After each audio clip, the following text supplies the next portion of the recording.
Qala Syekhul Muallifu rahimahullahu ta'ala wa nafa'ana bi'ulumihi fid daraini amin. Kita sambung muzakarah kita Al-Yawaqit wal Jawahir pada muka surat 3 dah.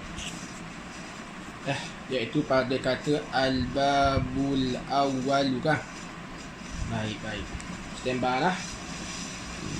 Kata musannif rahimahullahu ta'ala, Al-Babul Awwalu fi uqubati tarikis salati. Baik, sebelum kita tengok terjemahan, nak tanya dululah.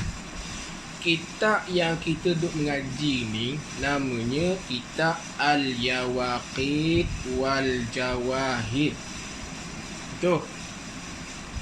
Lepas tu nak tanya, kitab ni dia ada berapa bab ke semua? Nak tengok. Hitam lagi lah kitab dia. Hitam lagi lah kitab. Kitab ni ada berapa bab kitab ni? Tak dengar. Baik, 12. Lepas tu nak tanya sikit lagi. Dah tu main tanya sikit. Apalah. Baik, kitab ni asalnya daripada kitab apa kitab ni?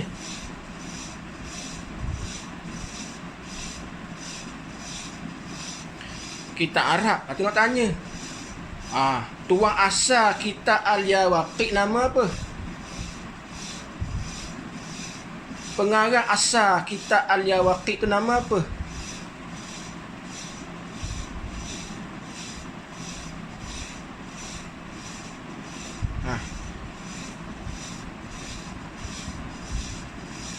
Salah tu. Salah. Bukan Syekh Muhammad Ali. Bukan. Siapa lagi ya? Pak Wacimah dah suruh Simah. Tak mari ke dah. Ingat tu. Pengarang asal kitab ni ialah Syekh Abdul Wahhab Asy-Sya'rani. Tu ingat tu. Tu nak tanya, hak gi terjemah kepada bahasa Melayu nama apa?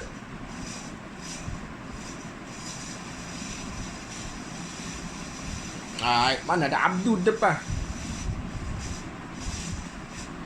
Syekh Muhammad Ali bin Abdul Rashid. Baik, apa tu? Bahad dah tu. Habis dah tu, ni ulang kaji baki, ulang kaji. Baiklah. Dah kita mula.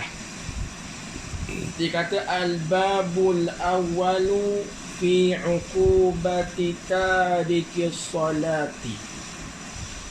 Dia kata mana? Dia kata ini bab yang pertama.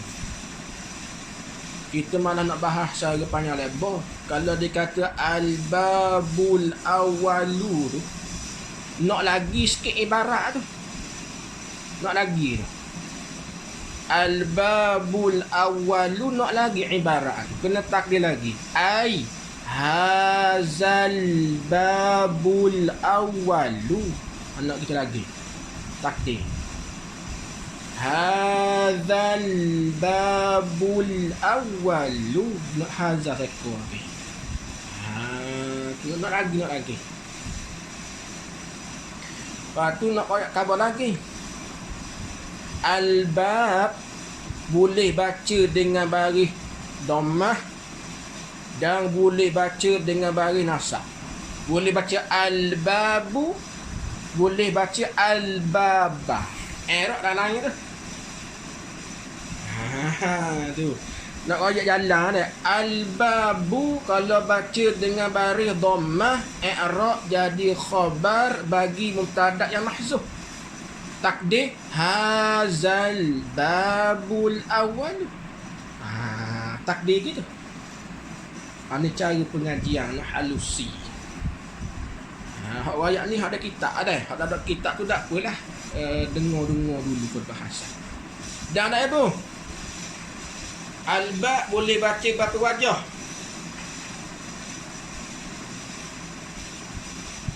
Boleh baca berapa wajah al-ba? Itu boleh baca dua wajah. Ingat ada dua wajah.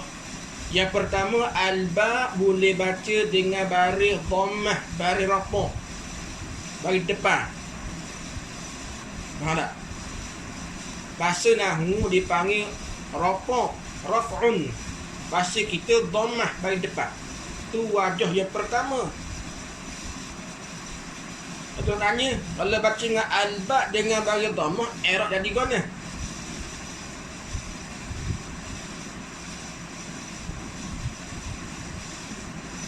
I'rab jadi khabar bagi mubtada yang mahzuf. I'rab gitu. Jadi i'rab jadi khabar bagi mubtada yang mahzuf. Takdir haza. Gitu. Itu wajah yang pertama, ingat tahu. Masa ni memanglah kalau kita mengaji gini, pekak awal memang tak faham lagi. Tapi ingat, hak kita catat dobit tu tak saja tu. Akan datang bila kita sampai satu pekak, kita akan faham apa yang kita dobit. Itu akan tiba masa ni. Masa ni aku tak faham lagi. Macam aku sendiri pun mengaji mula-mula. Tak faham kenapa khabar mubtada mahzuf, tak faham mula-mula. Tetapi bila sampai satu peringkat, kita akan faham apa yang kita dobit dengan asbab guru lain.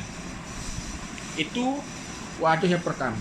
Yang kedua, al-ba boleh baca dengan baris nasak. Nasak ni baris atas. Macam mana? Al-ba boleh baca begitu. Boleh baca al-ba boleh baca begitu. I'rab jadi mana? Dengar mana? I'rab jadi maf'ulun bih bagi fi'il yang mahzuf. I'rab jadi maf'ulun bih bagi fi'il yang mahzuf. Takdir mana? Takdir i'lam. Takdir i'lam ataupun utlubu. Silakan. Ketahui olehmu akan ba. Belajar olehmu akan ba. Silakan. I'lam ataupun utlub. Silakan tu. Tu sikit sebanyak dah. Ini kita. Ini ba yang pertama. Ini isyarat kepada segala lapah yang terletak dalam akal pengarang. Ini isyarat situ. Ini apa ini? Segala lapah yang terletak di dalam akal pengarang tu. Tu ialah bab yang pertama. Bab yang pertama. Yakni daripada 12 bab. Yakni daripada 12 bab. Pada menyatakan seksa. Pada menyatakan seksa tu boleh kita buat jadi sifat boleh, jadi hal boleh. Kita ambil sirah, buat air jadi sifat apa? Pada menyatakan seksa, yakni yang disusunkan bab yang pertama ini pada menyatakan seksa. Gitu. Yang disusunkan bab yang pertama ini pada menyatakan seksa, yakni dan juga azab. Pada menyatakan seksa, yakni dan juga azab. bagi orang yang meninggalkan sembahyang. Bagi orang yang meninggalkan sembahyang. Baik, nak tanya dulu. Kita cakap dua lain. Kalau orang tanya, adakah orang yang meninggalkan sembahyang itu jadi kafir ataupun tidak? Itu tak masalah. Adakah orang yang meninggalkan sembahyang itu jadi kafir ke ataupun tidak? Itu tak masalah. Tanya sikit dulu. Tanya sikit dulu. Tak, takut di kalangan sahabat kita ni ada yang mengetahui, boleh kita kongsi-kongsi. Tanya dululah. Banyak yang ni. Nak tanya Fatimah, adakah orang yang tinggal mayang ni jadi kafir ke tak?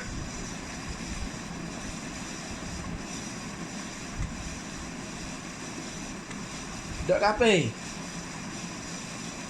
Tak. Okey, Fatimah A, Fatimah B.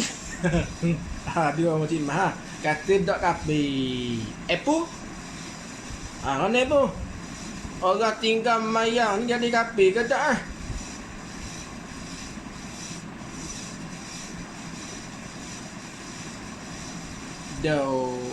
Baik, kita cakap mazhab kita Syafi'i lah. Mazhab lain tu tak apalah, mazhab kita dulu. Baik. Pergi lagi nak khabar sini. Nak cuba siapa nak cuba lagi? Awal Rafidah boleh terah. Orang tinggal kafir ke tak tinggal mayang? Tak kafir. Baik, dengar jawapan dah. Jawapannya boleh jadi kafir dan boleh jadi tak kafir. Ni mazhab kita Syafi'i ni. Dak guna pula. Kena hurah.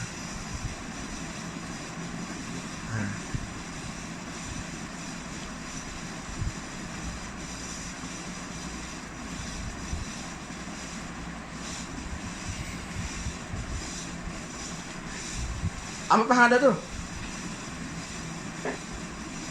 Baik. Faham dah. Faham dah macam nak kamu tu faham dah. Sampai dah tu. Alhamdulillah. Atas Fatimah tu tahu dah alasan ni. Nak apa juga? Terkadang orang tinggal mayang ni boleh jadi kafir. Terkadang orang yang tinggal semayang ni boleh jadi tak kafir. Kena hurah lah. Bila keadaan orang tinggal semayang jadi kafir? Jawabnya orang tinggal semayang jadi kafir jika mengingkari akan kewajipan sembahyang itu sendiri. Nampak tak? Itu boleh jadi kafir. Boleh tak? Tulis molek tu. Boleh faham tak tu? Boleh faham? Kalau tanya keadaan bilakah orang tinggal mayang jadi kafir? Jika mengingkari akan kewajipan sembahyang itu sendiri. Boleh faham tak? Boleh faham lah? Baik, itu yang pertama. Yang kedua pula, keadaan orang tinggal semayang tidak jadi kafir. Bila? Jika tidak mengingkari akan kewajipan semayang. Jika tidak mengingkari akan kewajipan semayang. Titik. Itulah. Boleh dah? Itu saja. Lepas nak tahu dulu. Nak tanya lagi. Jangan tutup mic lah. Nak tanya dulu. Awak tanya. Ada juga orang tak suka kena tanya. Ada sungguh. Dia kata ustaz ni pati kau soal banyak-banyak. Dah, bukan nak soal. Cara sebegini dia sebenarnya lebih mudah untuk kita ni mematakkan ilmu. Soal gini kadang-kadang kita boleh tahu ilmu kita, kefahaman kita setara mana. Saya gini. Dah. Awak tanya lagi. Orang yang tinggal semayang ni hukumnya berdosa besar kan? Betul tak? Atau tanya, tahu mana orang tinggal semayang ni dosa besar? Tahu mana? Pula. Tahu mana?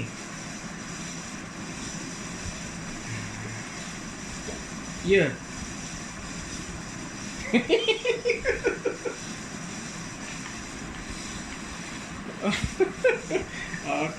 Kan soalan kita lah. Contoh, awak tahu mana tinggal madrasah besar? Ustaz Firdaus ngajar dalam kitab Musolli. Dengar molek dah. Gini. Kalau awak tanya, dia tahu mana orang tinggal semayang dosa besar? Baik, nak tahu gini. Tanya balik. Fah dia tahu tak apa maksud dosa besar?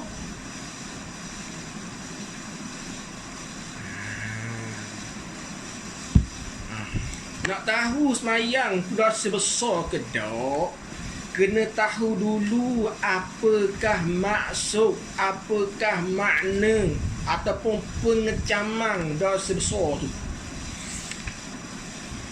Baik, nak khabar. Kalau kita ada kitab yang bernama Al-Kabair yang dikarangkan oleh Imam Az-Zahabi rahimahullahu ta'ala. Dalam kitab Al-Kabair ada menyatakan kepada kita pengecaman. Bagaimana kita nak kata dosa tu besar ke kecil? Dengar molek. Dalam masalah makna dosa besar ni berlaku perselisihan di kalangan ulama dalam mendefinisikan dosa besar itu sendiri.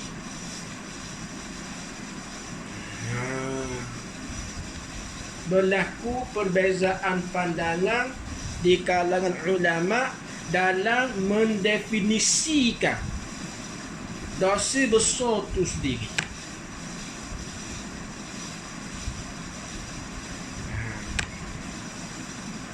Boleh tak? Kalau gini keadaan, kita dah sebab ni. Nak rasa lah. Apa nak buluh lah. Nak rasa lah. Sebab tu kata kalau buat gari ni sekejap je dah buah tau. Buah tak rasa. Sekejap ke dah buah. Kalau kita makan nasi tegak, Allah dah nambah Ustaz. Nasi habis lah. Masalah kaki. Tapi tak apalah. Tak apa dah. Walaupun kita sedap puas agak minggu depan pula dah. Tapi lambat lah nak sampai minggu depan tu. Baik.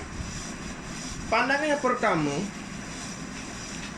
pandangan daripada Al-Imam Rifa'i, Al-Imam Rafi'i silap. Daripada pandangan Al-Imam Rafi'i dalam kitab yang bernama Syarhul Kabair. Kitab Syarhul Kabir. Dalam kitab Asy-Syarhul Kabir. Apa pandangan Al-Imam Ar-Rafi'i berkaitan dengan pengertian dosa besar? Al-Imam Ar-Rafi'i buat definisi dosa besar ni ialah dosa yang mewajibkan hukuman hak. Dosa yang mewajibkan hukuman hak. Hak ni mana pula? Hak ni hukuman yang terhenti di atas hukuman yang terhenti di atas si pelaku yang bersalah itu taubat. Hukuman yang terhenti di atas si pelaku yang bersalah itu taubat.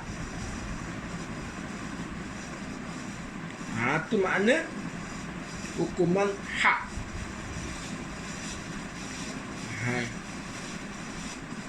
Itu pandangan Al-Imam Ar-Rafi'i. Dan ada juga pandangan lain. Mendefinisikan dosa besar ni ialah dosa yang diiringi dengan balasan buruk. Dosa yang diiringi dengan balasan buruk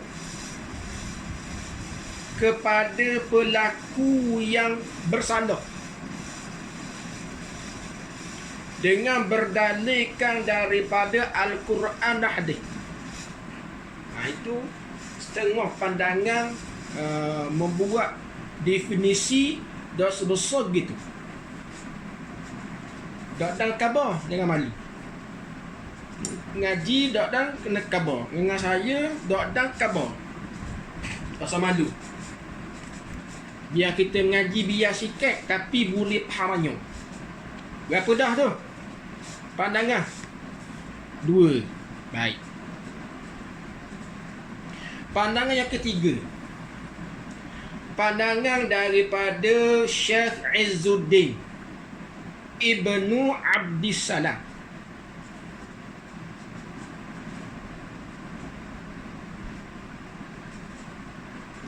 Pandangan daripada Syekh Izzuddin Ibnu Abdissalam. Kata dia, dosa besar ni dosa yang disertakan dengan balasan buruk. Dosa yang disertakan dengan balasan buruk ataupun laknat. Itu kata pandangan Syekh Izzuddin Ibnu Abdissalam. Dosa yang diiringi, dosa yang disertakan dengan balasan buruk ataupun laknat. Berapa dah? Boleh kita 3. Yang keempat, pandangan daripada Al-Imam Ibnu Salah. Dia ni ulama salah.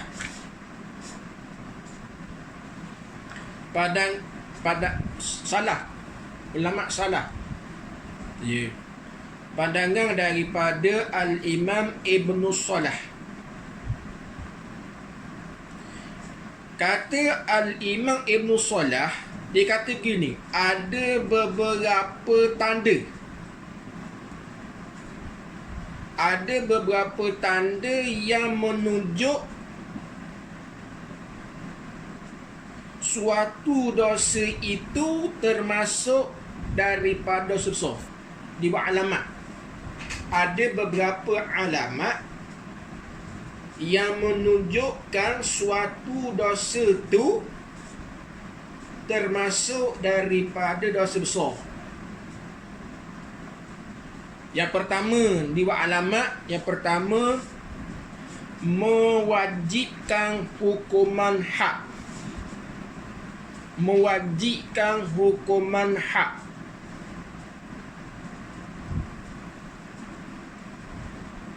Yang kedua, dijanjikan dengan balasan buruk dan juga azab dengan dimasukkan neraka. Menerusi dalil daripada Quran dan juga hadis. Berapa dah alamat tu? 2 alamat. Yang ketiga, orang yang melakukan perbuatan tersebut menjadi fasik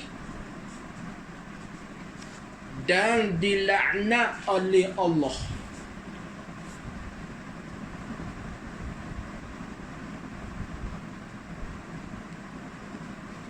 Berapa dah? Tak. Berapa dah? Itu alamat 3. Kita punya pandangan 3 dah lah. Baik. Okey. Yang terakhir, tak pandangan daripada Al-Imam Qurtubi rahimahullahu ta'ala.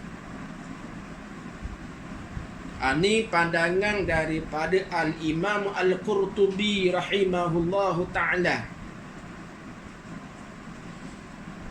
Di dalam kitabnya yang bernama Al-Mufhim.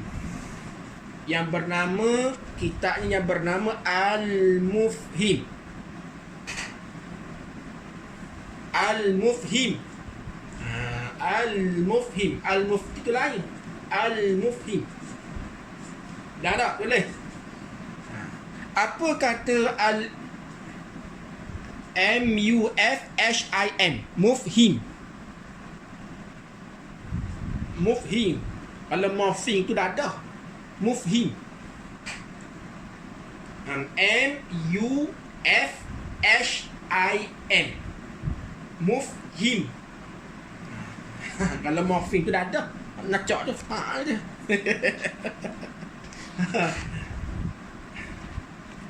Jawi min fa he min. Mufhimun. Kitabnya bernama Al-Mufhim. Alif lam mim fa he min. Kena beli stay lagi hak bawah ni. Kena beli hak napa tag. Napa tag boleh nulis hak. Pak pacau sini ada. Ada tengok awak ada. Jadi abang mengajar boleh buat nota ni nampak dalam Google Meet tu ada. Tu kena upgrade, kena upgrade ilmu tu. Nak set up yang comel. Tak? Terus di sini. Aku tak pandai tulis sini, aku tak pandai. Tulis di sini tak pandai. Kita bawa belajar, kita bawa pandai Google Meet ni. Tak tahu lagi macam mana function ni, kita pandai lagi. Apa kata Al-Imam Al-Qurtubi? Iaitu gini. Setiap dosa yang disertai dengan nas Al-Quran dan hadis dan juga ijma' ulama bahawa perbuatan itu merupakan dosa besar. Dosa yang disertakan dengan nas Al-Quran, hadis, ijma' ulama yang mengatakan perbuatan itu dosa besar. Satu. Yang kedua, dijanjikan dengan hukuman yang berat.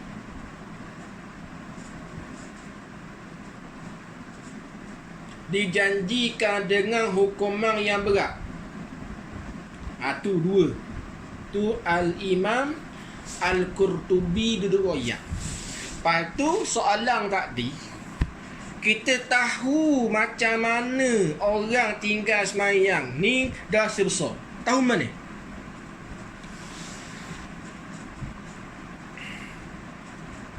Tahu mana? Yakni tahu daripada Al-Quran dan juga hadis. Bapa Al-Quran ada menyatakan azab seksa. bagi orang yang meninggalkan semayang. Al-Quran ada menyebut balasan buruk bagi orang yang meninggalkan semayang. Itu apa pengecaman? Itu pengecaman perbuatan orang yang dibuat benda tu merupakan perbuatan itu dosa besar. Tu. Kita kau apa dah ni? Lapar apa dah? Oh, 8.32 dah. Baik, sikit lagi. Duk buah lagi dah. Bau baris baru. Dah masuk balik lagi dia. Dah. Baik. Sikit lagi. Kalau dah buah hai. Baik, tengok ni. Firman Allah Ta'ala di dalam Quran. Baik. Dari segi ibarat, nak kau dulu. Dari segi ibarat ni apa? Ibarat ni orang panggil cakapan kita. Sebab kadang-kadang orang baru belajar sebut kata ibarat ni dia tak faham. Ibarat. Apa ibarat? Cakapan kita. Nak kapus ke ibarat kita. Firman Allah Ta'ala dalam Quran ni ibarat kita tu dipanggil jadi illat bagi suatu soal yang mahzuf. Payuh ngaji kita dah. Payuh ngaji kita yawi, nak halusi. Nak baca saja tak ada masalah, baca berang, ada masalah. Sebab tu kita ngajar Google ni nak ngajar betul benar. Nak suruh orang mengaji ni boleh pula nyapa ke orang lain. Itu kalau dalam Facebook ni gitu je lah. Jadi ketok lah mengajar tu. Itu beza. Sebab tu saya lebih suka dengan Google Meet pengajian. Sebab boleh bertanya secara langsung gini. Facebook ayah nanya. Ke gua ni. Baik. Jadi firman Allah Ta'ala ni orang panggil jadi illat. Illat ni apa? Jadi sebab, jadi alasan bagi satu soal yang diandaikan. Gitu. Dah tak? Firman Allah Ta'ala ni jadi illat, jadi sebab, jadi alasan bagi satu soalan yang diandaikan. Mana soalan yang diandaikan? Orang tanya. Sebab apakah orang yang meninggalkan sembahyang itu dijanjikan dengan seksa dan azab? Sebab apa? Sebab apa orang yang tinggal sembahyang ni dijanjikan seksa dan azab? Sebab apa? Ni firman Allah Ta'ala ni seolah-olah jadi sebab, jadi alasan bagi soalan tersebut. Boleh faham tak? Boleh faham tak? Firman yakni kerana boleh faham tak Haji Mah? Baik.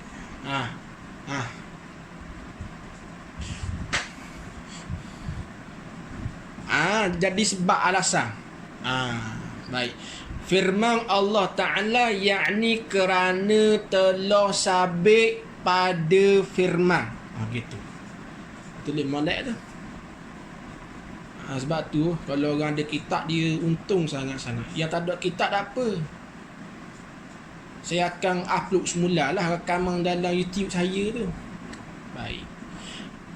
Tapi tak sama lah tau. Dalam YouTube ni dengan ngaji sehari gini lain tau. YouTube ni dengar setengah jam tidur sih. Ada. Dah puas boh. Seorang dia dengar puas. Kalau Google Meet ni lain sikit rasa dah.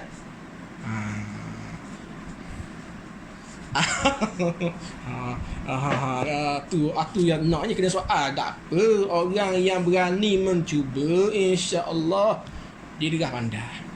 InsyaAllah. Kerana telah sabit pada firman Allah Ta'ala di dalam Quran, di dalam Al-Quranul Karim. Mana? Ni. Faqimus salah. Inna salata kanat 'alal mu'minina kitaban mawquta. Tengok terjemah, dia kata yakni yang dikehendaki pada faaqimus salah ila akhirih. Boleh juga. Ataupun yakni yang dikehendaki maksud pada firman Allah Ta'ala. Boleh juga. Dirikan oleh kamu akan sembahyang. Terjemah tu nak lagi tu tinggal.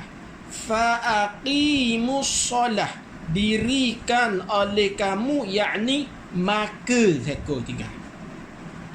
Maka dirikan oleh kamu tu akan sembahyang, yakni sembahyang fardu yang 5 waktu.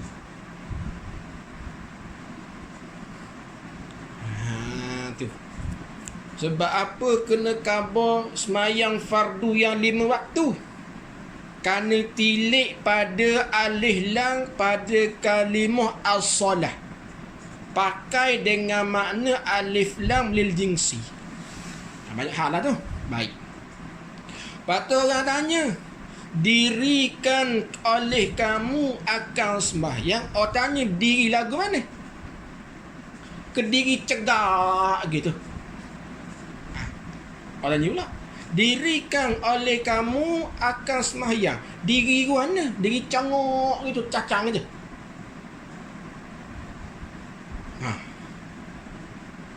Nak turun dia pula tu. Dah nak main dah. 9 minit lagi. Dah masa dah. Kalau pukul 9 boleh nak main gini. Yakni dengan mencukupi segala rukun dan syarat. Itu makna diri semayang. Diri semayang dengan makna cukup rukun dan syarat. Boleh tak? Akan datang kita buat kena pagi dah kita ni. Kita kena pagi kita ni. Boleh buat pagi. Lama sikit. Buat pagi tau. Kena takut lain ada kerja.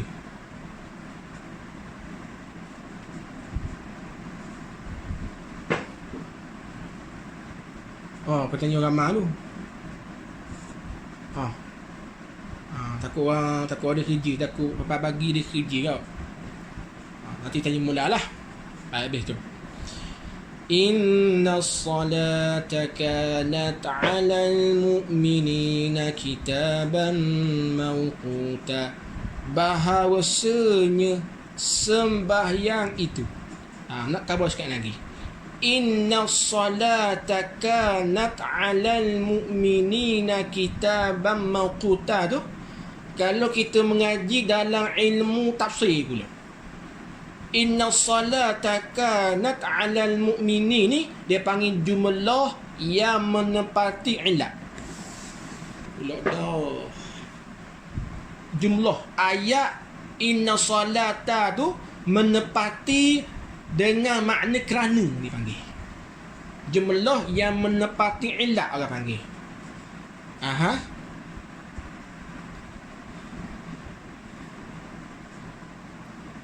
Nanti tu kena tulis tu.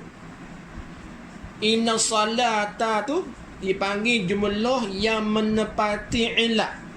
Ayat yang menepati dengan makna kerana dipanggil. Banyak hal tu. Tu kata alat kakah kena ada juga kita ni. Allah.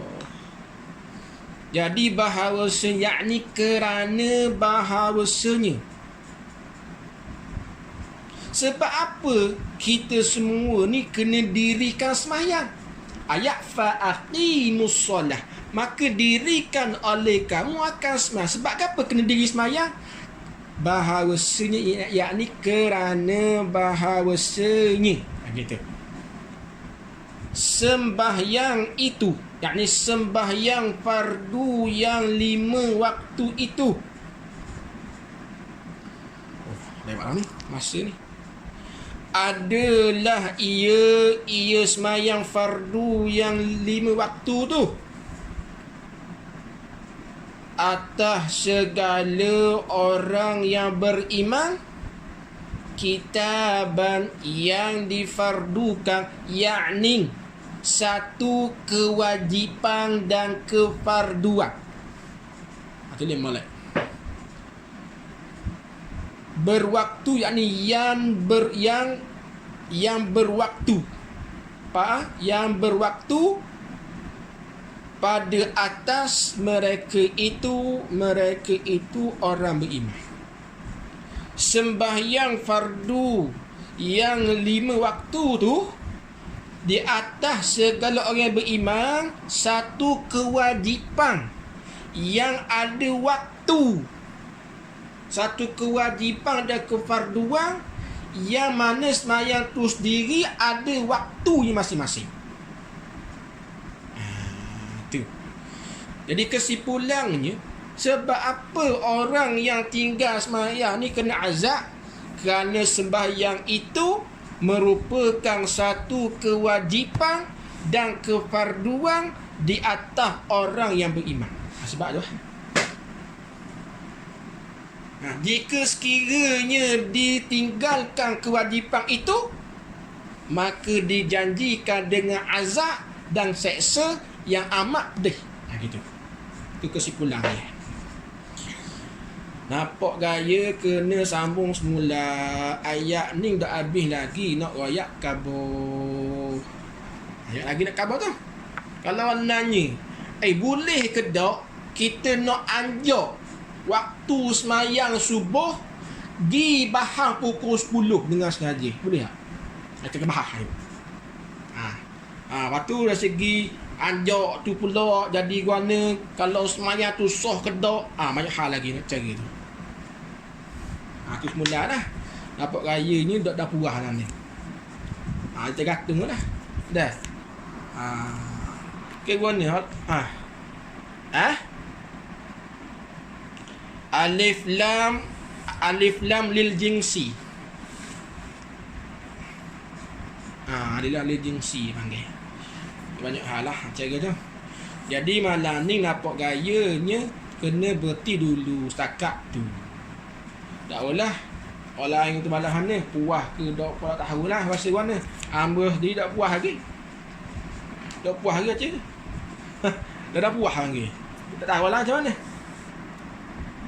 Ada? Insya-Allah sambung semula dah. Kerana Makcik Imam puas tak puasa?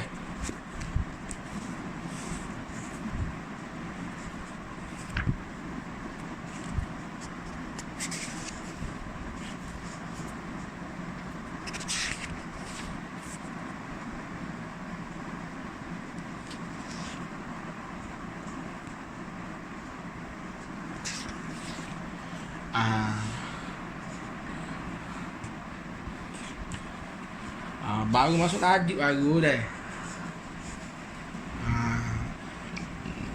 Ke guna ke nak ngajar jenis pasien derah sikit. Tak yo. Kalau dekat derah sikit, kalau laju sikit gerak lah 4 hari 5 hari. Tapi nota tu dak dengar orang dah lah dak gerak tau. Ke guna lain. Kena lain.